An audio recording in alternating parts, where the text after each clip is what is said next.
Hi, I'm MJ from Linus Publications, and we're having a little busy morning because we also want to cover Qatar. What happened is that Israel actually sent a missile or something over into Qatar's territory to take out some Hamas leaders. Unfortunately, Qatar was not notified that this was going to happen until like 10 minutes after it happened. There's some question as to when the United States was notified on this, and it's unsure how or if it damages any of the relationships that Qatar has with, for example, the United States. Now, we're going to take a look at the angles and try to make some sense out of what is going on, and more importantly, what will be going on with Qatar as it moves forward from this incident. I do want to note that there is a time of birth for Qatar, but it's questionable, and that's for 7 p.m. We're going to use that, and we're going to sort of downplay it a little bit, though, because we don't know if it's completely right. But I will use it in some of the interpretations. So let's start off first with, on 9/17, we have the angle Saturn trining Jupiter. And this is actually a good angle. It's an easy one. And when we think of this, this is Saturn, which is a focus. It's institutions, and it's trining Jupiter. Jupiter's opportunities, but it's also international type relationships, which occur between countries. So from the face of it, Qatar is not making a big deal about this. They look like they're going to sort of tap it down and try to get to the bottom of maybe what happened here, with a focus on international relationships are important. So we don't want to jostle that until we examine this a little bit more. The next thing that happens is, and this is actually on the same date, is Saturn is going to be opposing Pluto. So they may be conveying that, but they're going to be looking at strengthening their institutions. Saturn is, and when it's in opposition, it is restriction, and Pluto is control. So in effect, they're going to want to control their borders a little bit better. They are going to be possibly implementing that. Now, this is an opposition, so there's going to be conflict, meaning that there's going to be, well, how do we do this? So the intent is to make their country a little stronger against this. And does it mean bringing in new types of devices, military equipment to take these type of incursions down? So there's a lot to think about here. And this means the Saturn opposing Pluto means, if someone else is going to try and control our airspace or put, land bombs in our country, we have to restrict that. And that's a normal track to take, normal actions. So in effect, they're saying, well, who's in charge? And they want to be in charge of their country. Now, we won't talk about why Israel did this. They seem to be doing a lot of over-the-line type things. Maybe we'll get to them again later this week. On 9/24, we have Saturn in conjunct Mercury. Saturn again, difficult angle, it's going to be a restriction. In conjunct, difficult angle, break and adjust, and it's on Mercury. This could be that they're going to try and have some talks, but the talks aren't probably going to work out. Meaning that they were originally the people that were being used to talk to Hamas. I'm not sure if that's going to happen anymore. So this has probably interrupted that path. Not so much that Hamas doesn't want to talk, but Qatar may not want to be in the middle anymore. And it might be that they don't want to have Hamas in the country anymore. But I don't take that as a fact. I'm not seeing that as of yet. But But they have a lot to question about what they want to do being a negotiator in this. It's also restricting their plans, what they can do going forward. So there's a lot for them to think about and to plan. The inconjunct means that things that were planned are sort of broken, so they can't go in that direction. The next thing we have on October 6th is actually Neptune trine Neptune, which is actually rather nice, which means that they have been in the process of trying to put together idealistic plans for their future, probably. They're trying to be very visionary on where they want to go. So they've been having this in their mind.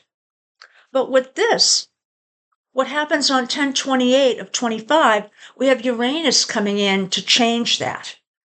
So things that they may have thought would be good going forward in the future, not anymore.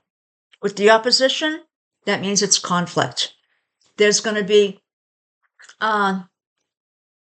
arguments against going in that direction the way that they were going to go before. So the changes that have been occurring in their region are changing their vision for the future. And that's important. So it means that the crisis in the Middle East may be getting a little bit more daunting than would be expected. Peace may be further off also than most people expect. On 12/7, we have Uranus opposing Jupiter. So it was opposing Neptune, and now it's opposing Jupiter.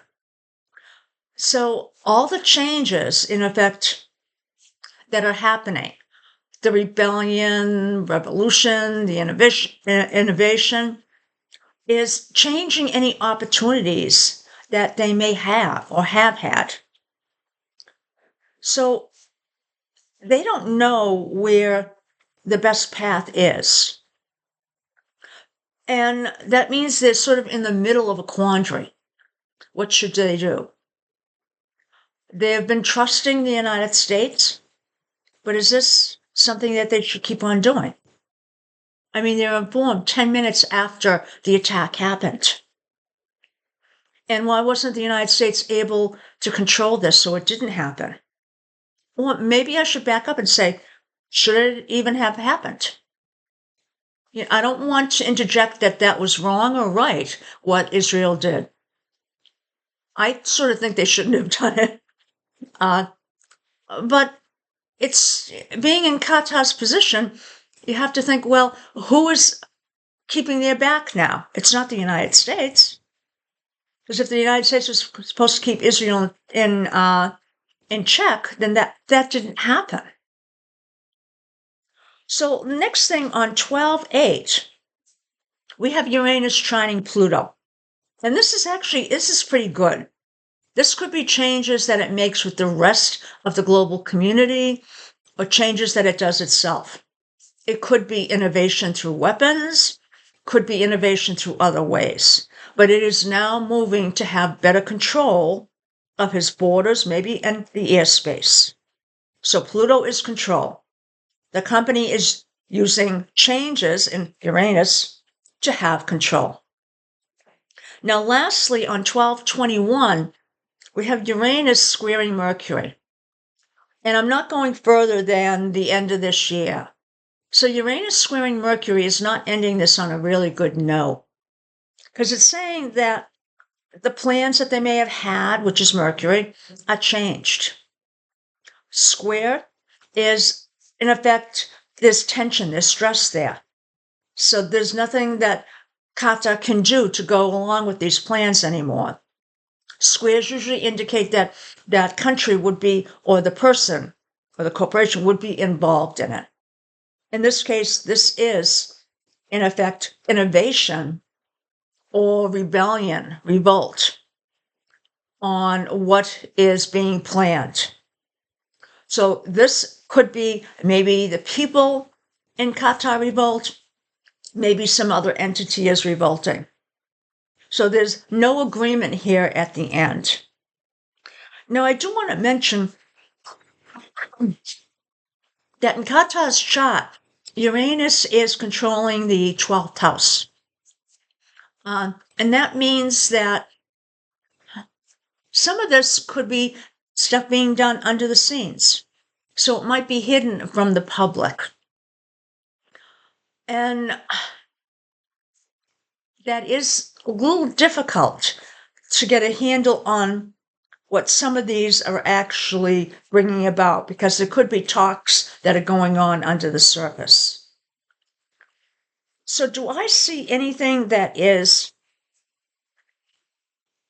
someplace where they would be aggressive in any fashion? No.